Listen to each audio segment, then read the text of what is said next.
একটি গুনাহ আছে যা আল্লাহ কখনো ক্ষমা করেন না, একদম কখনোই না। কোরআনে আল্লাহ তাআলা পরিষ্কারভাবে বলেছেন, নিশ্চয়ই আল্লাহ তার সাথে শিরককে ক্ষমা করবেন না। কিন্তু মূল সমস্যা হলো মানুষ ভাবে আমি তো শিরক করি না।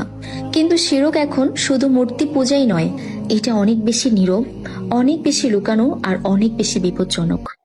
এই যুগে আধুনিক শিরক হলো ছোট বড় মূর্তি, বিলবোর্ডে বড় বড় ছবি, সেলিব্রিটি পূজা, আল্লাহ ছাড়া কোনো মানুষের প্রতি ভয় করা, অতিমাত্রায় ভক্তি আর দুনিয়ার মানুষের প্রশংসাকে আল্লাহর উপরে স্থান দেওয়ার এক নীরব গুনাহ।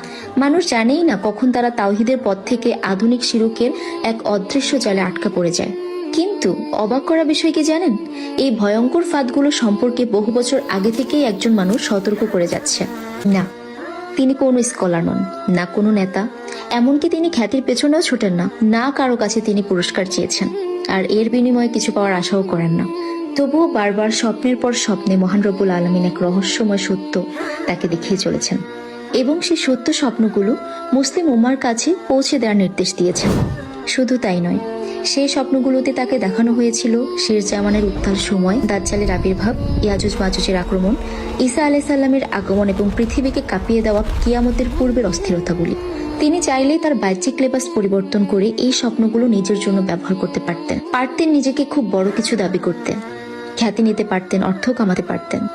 না, কিন্তু তিনি তা মোটেও করেননি, কারণ তিনি জানেন এটা তার কোনো অর্জন নয়, এটা শুধু এক আমানত, মানুষকে সত্যের দিকে ফিরিয়ে আনার এক দায়িত্ব।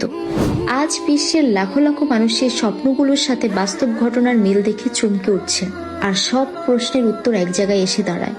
এই সতর্কতা কার মুখ দিয়ে এসেছে? কে সেই সাধারণ মানুষ যাকে মহান আল্লাহ স্বপ্নের মাধ্যমে এই উম্মাকে সতর্ক করার জন্য বেছে নিয়েছেন? হ্যাঁ, ঠিক ধরেছেন, তিনিই হচ্ছেন পাকিস্তানের মোহাম্মদ কাসিম, যাকে আপনি এখনো কটাক্ষ করে যাচ্ছেন। ভেবে দেখেছেন তার স্বপ্নগুলো যদি সত্যি আল্লাহর পক্ষ থেকে হয়, তাহলে কিভাবে আল্লাহর কাছে গিয়ে দাঁড়াবে?